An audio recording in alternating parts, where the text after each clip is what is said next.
Good afternoon. Compass Board Chair, Mr. Arnett, board members, and CEO, Jay Lewis. I'm proud to be able to provide information regarding special education at Compass Charter Schools. I'm Amy Foodie, the Director of Special Education.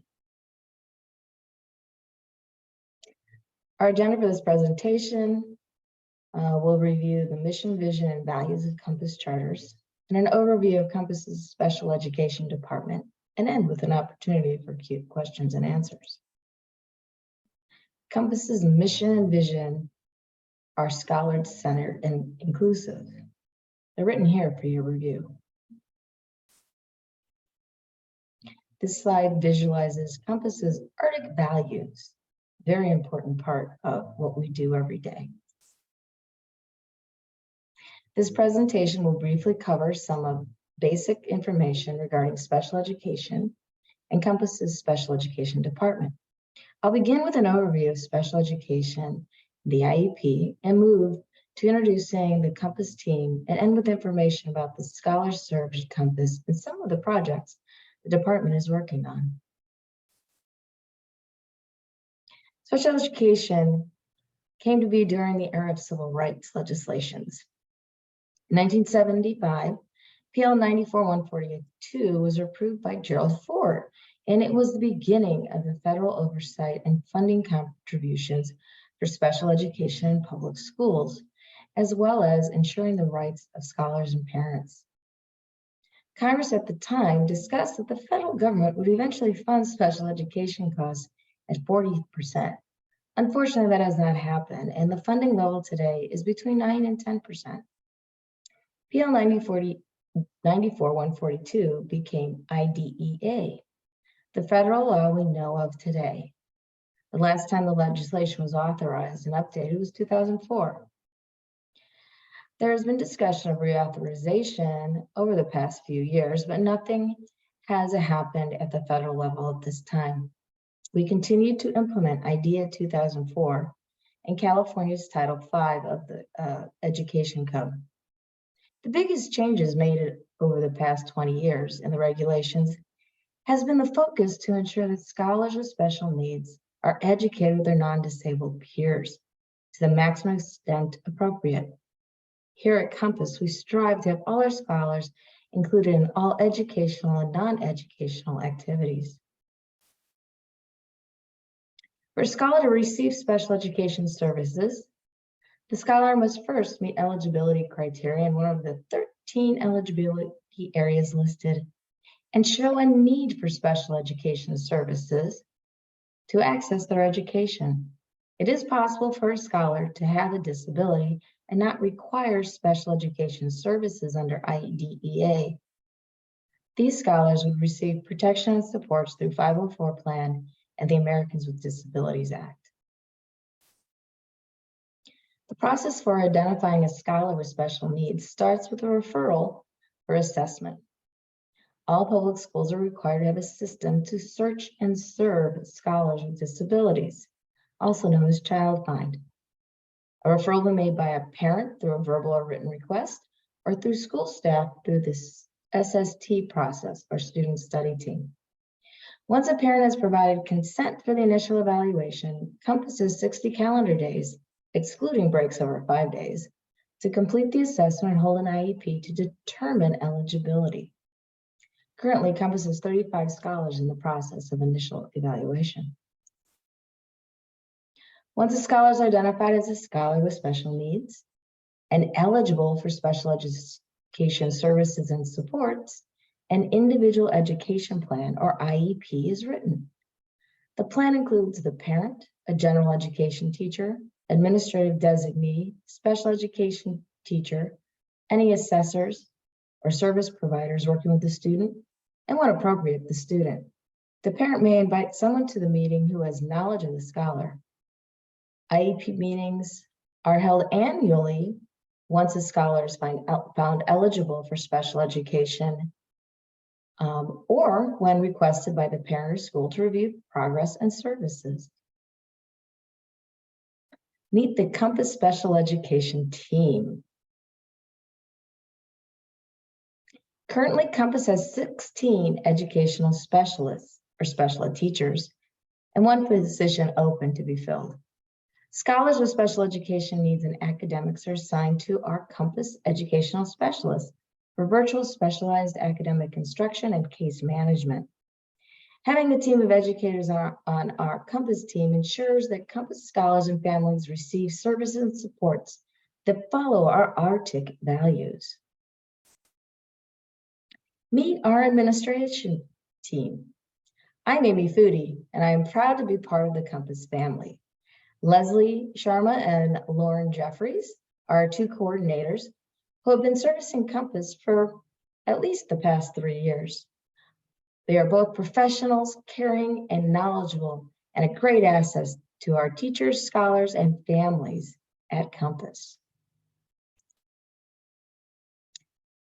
Meet Tammy Zakuro, our special ed technician. She works hard to ensure that our non-public agency services are contracted for our scholars who require special education services on their IEPs. She processes invoices for services, writes the individual service contracts, is our liaison between Compass and our agencies. She also does data entry for all our scholars in our SAY system and pathways. Tammy is busy every day, but keeps a big smile. She's a great asset to our department. Meet Linda Gutana. She's currently our only instructional aide to support the 16 educational specialists. Linda assists with small group instruction virtually, works individually with scholars when requested. Linda makes a difference for our scholars every day. This is a list of our current non-public agencies. Compass is working hard to continue our positive relationships with these agencies and looks for ways to reduce the number of individual contracts while still providing all the needed services. Majority of our related services are provided by our scholars virtually. We do have some scholars who require services in person as well. These agencies help us to meet the needs of the scholars at Compass. Compass currently has 369 active scholars in our SACE IEP system. This slide shows the breakdown by school. List also has the number of pending new assessments by school for your reference. The next 3 slides give a visual of the services by site provided to our special education scholars. Currently, SAI, or Specialized Academic Instruction, is provided the most to our scholars. These services are primarily provided by our Compass Ed specialists. The next most frequent need for service is in the area of speech and language. These services are provided by our non-public agencies. And then the next most frequent service across all of our schools is occupational therapy and counseling.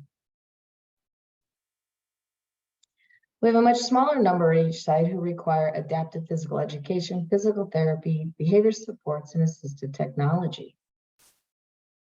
Compass services a very small number of scholars who have nursing services, deaf, hard of hearing, and visual impairments teaching. These services are are often referred to as low incidence services, since the frequency of need across the nation is relatively small. As you can see with all 3 of our school sites, the pattern of services is similar. To support the academic progress of our scholars with special needs, Compass has purchased 3 instructional support programs. Ascend Math addresses skills and supports for math. Read Naturally provides instruction for reading fluency and comprehension. Max Scholar addresses reading and utilizes Orton-Gilliam methodologies. The Special Education Department is starting to collect data on the usage and progress by our scholars for these programs. Initial data shows that the majority of our scholars using Max Scholar in the past 2 months are starting to show progress in their reading. Read Naturally and Ascend Math also are showing small progress.